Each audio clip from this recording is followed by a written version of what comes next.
Welcome to this episode of our PaTTAN Behavior Bytes Summer series dedicated to families, educators, community members, and students preparing for the return of school in the fall of 2020. Please note, no one at the time of this recording knows what the fall opening will look like, but we have invited folks with various backgrounds and experiences to share best practices and resources. This recorded two-part interview led by PaTTAN EAST consultant Mrs. Sandy Shacklady-White highlights how the pandemic may have impacted our youth, defines resiliency and post-traumatic growth, and provides strategies for preparing to school in the fall. Mr. McGinley provides practical information. Enjoy this interview with Mr. McGinley. So, has the pandemic caused more mental health issues for students? And we've seen that, yes. Undoubtedly, the things that we've touched on already, the isolation, the being as immediately cut off from friends, the loss of routine, etc., has resulted for many students in increased depression and more anxiety, more anger, more mood swings. So we've definitely seen that. So, part of what families might see is a struggling with regulating emotions. And what that can look like is something like overreacting to situations, where a situation may happen at home or through school, and your child, who you think would typically be able to manage that situation, overreacts to it. They get more upset, or they get more angry, or they get more frustrated. And you can see that several times. It's typically not a one-time overreaction. It becomes a little bit of a pattern that as the adult you begin to notice. Particularly for younger students, just not being able to calm, console, and comfort themselves. So that self-regulation, a key part of that is being able to step back, take a breath or two, remove themselves from the situation so that they can physically calm themselves and think a little bit more rationally. And for students who can't do that, then we're looking at a regulation concern. So if they can't calm, console, and comfort themselves, that's something again to raise a red flag over. And for teens, that can be life just seems out of balance, or extreme kind of behaviors. What might that look like? Oh, good question. So for teens especially, that might be something like spending an inordinate or an unhealthy amount of time sleeping or in bed. Again, looking at the return of those, like a sedentary behavior. So, or extreme isolation would be another one, Sandy. So maybe they're doing their Zoom, maybe they were doing their Zoom classes in their bedroom, let's say. They surface, maybe for a quick cup of coffee or something to drink, but then they don't, they're not showing up during the course of the day to maybe have lunch. Coming down for dinner becomes an issue, and you just notice an extreme amount of isolation, sleep. Those are the two big ones that I think about for teens. Sure. And for younger children, any kind of regressive behaviors. So, to go back to your question with the teens, but applying that to younger children, anything that as a milestone they've gotten past, or anything that they've been able to master. So again, something like hitting a frustration doing spelling homework, and maybe in first grade they would cry, or they would scribble on their paper, or they would kind of give up. But by third grade, they were able to be okay with that. But now in 5th grade, you're seeing when they get frustrated, just getting teary or weepy or easily frustrated. And again, seeing that as a mini pattern. So that's a regressive kind of behavior that applies directly really to their schoolwork. Could another example, especially in the home, be when, say, a 10, 11-year-old who suddenly reverts to being kind of like a preschooler with wanting to be clinging to mom or the primary caregiver, and just seems very easy to be triggered emotionally, as if a little one again, like they're trying to revert back to their younger days and seeking comfort from somebody. Oh, absolutely. Yeah, great example.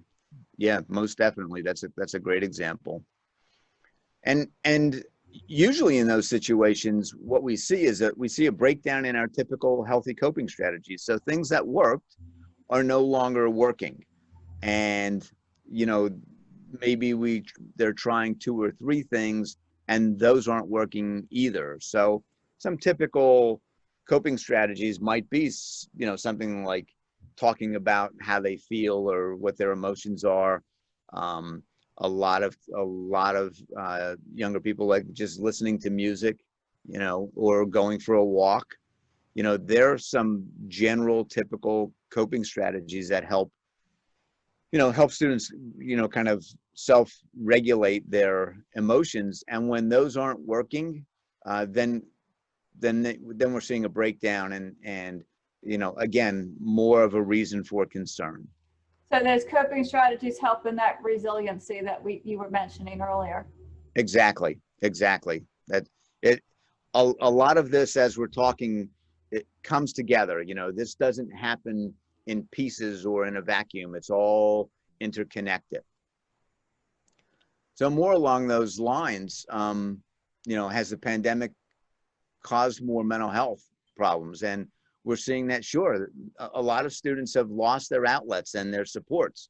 They're not going to school. So here we go again with the interconnectedness. They're not going to school. They don't have their routine. So as a result, they're not seeing a lot of their friends. With schools going virtually, you know, and we touched on this already, they're not having as much of an opportunity, and certainly in the same way, to be part of their activities. So those things all go together. You know, a big part of going to school too, as we grow and develop, is that sense of independence. And, you know, healthy families celebrate that part of this, you know, the idea of getting on a bus. And some of it can be scary, but, you know, that sense of independence, you know, we're always trying to foster that and make that happen. But a lot of that has changed, you know, obviously, since students are home all day. And again, we can see those regressive behaviors in moving away from that independence and becoming more dependent and clingy, like you had said a few moments ago. Routine, we've touched on, you know, several times already. And that socialization, such a big part of our students' lives, obviously, as they grow and develop, is socialization. You know, being with. Go ahead. And even if they are able to socialize, say, in their neighborhoods, there's still the physical distancing that they've now got to pay attention to the best that they can, depending on their age and ability level. So that's a stressor on top of it. Even if they're still outside to socialize with friends, there's still a sense of isolation within that physical distancing.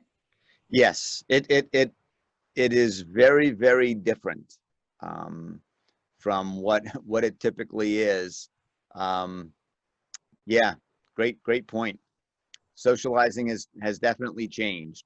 You know, being respectful of keeping away from one another is a different way to look at socialization. Certainly, right. Good point. So we've mentioned post-traumatic growth and resilience several times. So let's take a little bit closer look at some definitions for post-traumatic growth and resilience. And post-traumatic growth is really the experience of positive change that comes as a result of a struggle with a life crisis, you know, or a trauma. And we've always known this, you know, we have little sayings in our language to point to this, you know, things that, you know, what doesn't kill us makes us stronger is a connection to this. So going through something and being able to come out of it bigger, better, and stronger is really post-traumatic growth. Learning from a situation and being able to adapt is post-traumatic growth, and thriving as a result of that. And that's all connected to resilience. These are as intertwined as those rubber bands are, you know, in the picture. Because resilience is that as well. It's the ability to adjust or to bounce back significantly from challenges that threaten our functioning or development. And these are skills. They may take some time to learn, and it can get a little complicated to really look at these, you know, because protective factors come into play and coping strategies come into play. But these aren't things that we're either born with or not. These are things that we can learn, that we can see and have modeled for us, and we can be supported through.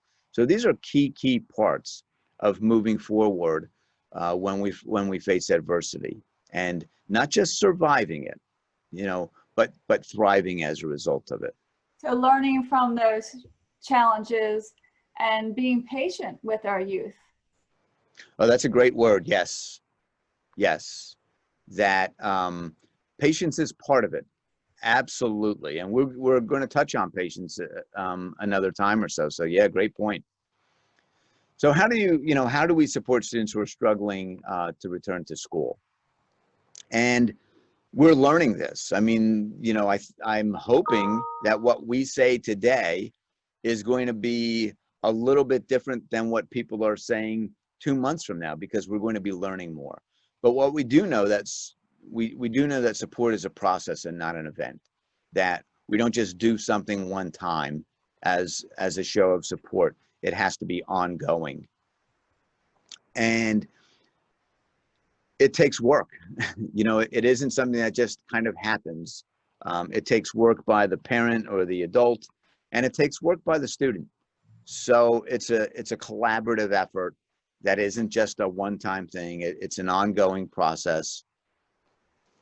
And it can be more difficult for some students than others. So who can it be more difficult for? Well, it can be tougher on students who have a history of trauma, who have depression, who have thoughts of suicide, or any of those mental health issues that we become concerned about.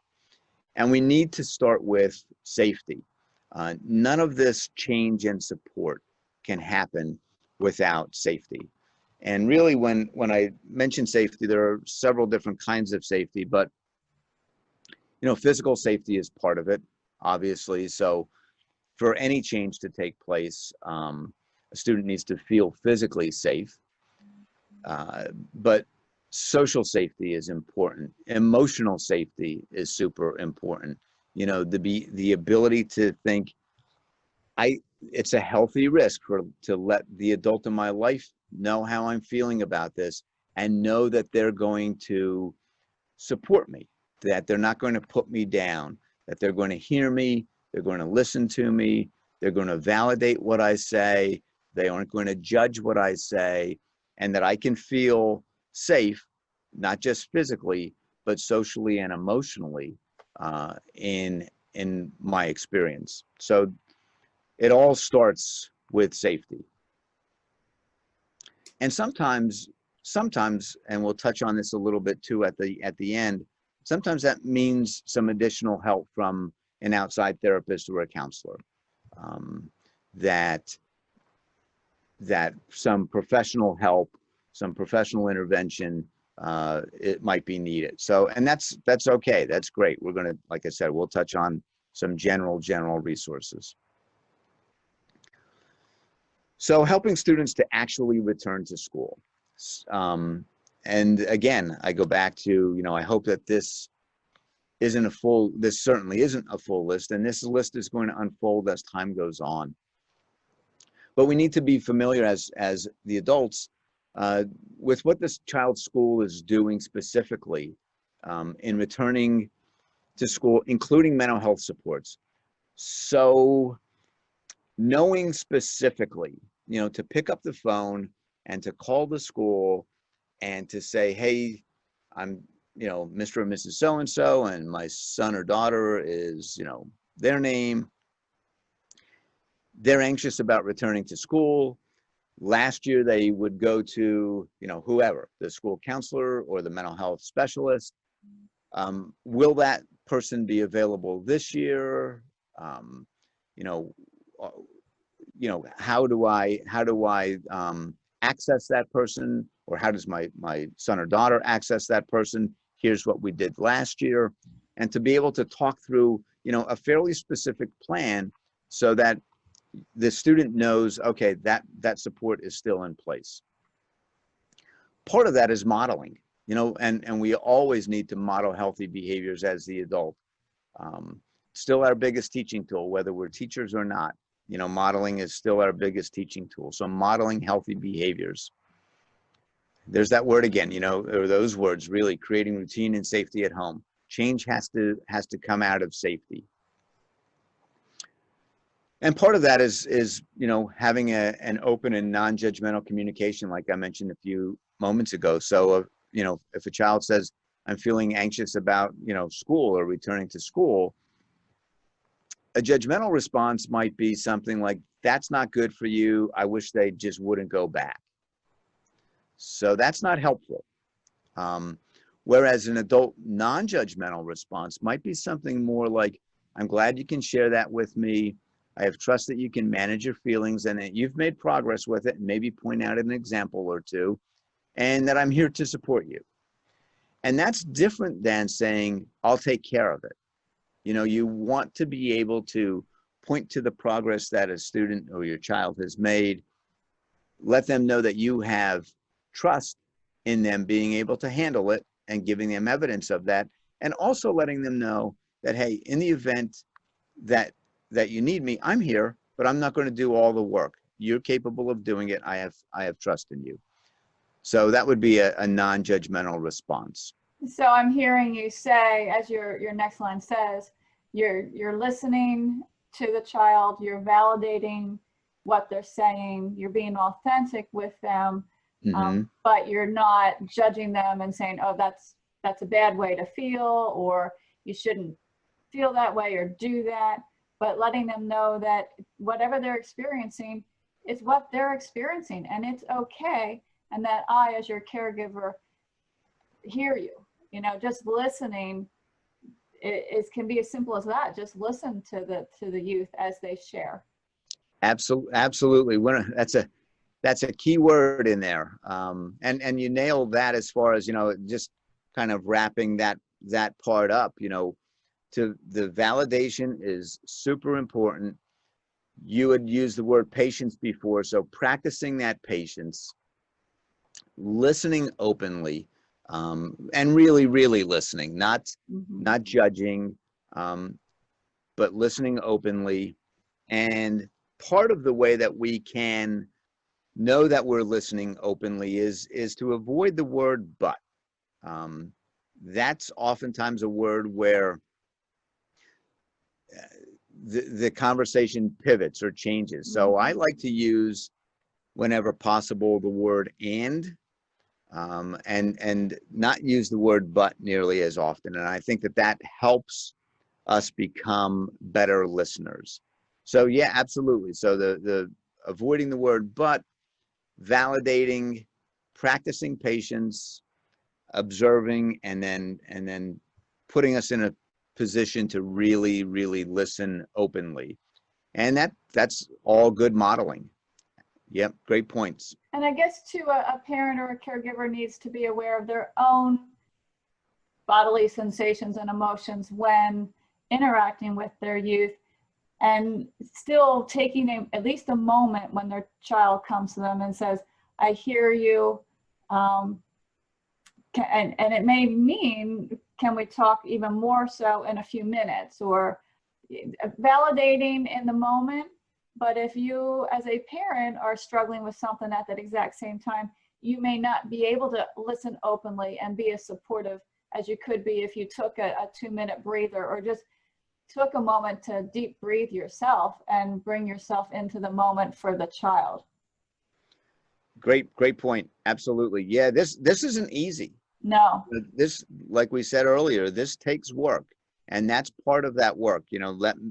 Let me as the adult get into a position and a place where I can listen openly, and that might mean, like you just said, I need to take a 2-minute breather, or a 15-minute breather, or however long it might be, to be able to listen respectfully, authentically, and attentively to you. Yes, awesome point. Yeah, this isn't easy stuff. Not at all. No, it takes work, and it takes practice. So I would like to simply thank you for having me and having this discussion with me, and it was great being a part of it. That's for sure. I hope that people are able to take a look at it, and like I said at the beginning, if we were able to provide 1 or 2 things that they could walk away from and say, that makes some sense, or I want to try to implement that, then I think that goes a long way. Absolutely. I agree. I think that the key takeaways are that being patient, helping your child be resilient, while the caregivers are trying to be resilient through this and manage their own disruptions in their lives, as well as supporting family members or maybe friends and neighbors. And just, again, the strategies that you offered are fairly simple, but difficult at the same time, because it's not a one and done fix. It's going to be ongoing, and you're providing skills for our youth as they grow up. And one of the outcomes of the pandemic and the quarantine could just be that we're giving our kids an even greater foundation on those skills for resiliency to tap upon as they move through life. Yep, absolutely. So I appreciate your expertise and your time and sharing the information and strategies. We could probably go on for another hour or 2, but we just wanted to give our viewers a little behavior bite. And if they have any questions, how can they contact you? Sure, absolutely. You can email me and it's on the screen there, brianm@cciu.org. Or feel free to contact me, Sandy Shacklady-White, at shacklady-white@pattan.net. Thank you for your time, and we hope you have a great day. Great, thank you. This concludes another PaTTAN Behavior Bite. Remember, this is just a bite of behavior. We'll see you next time.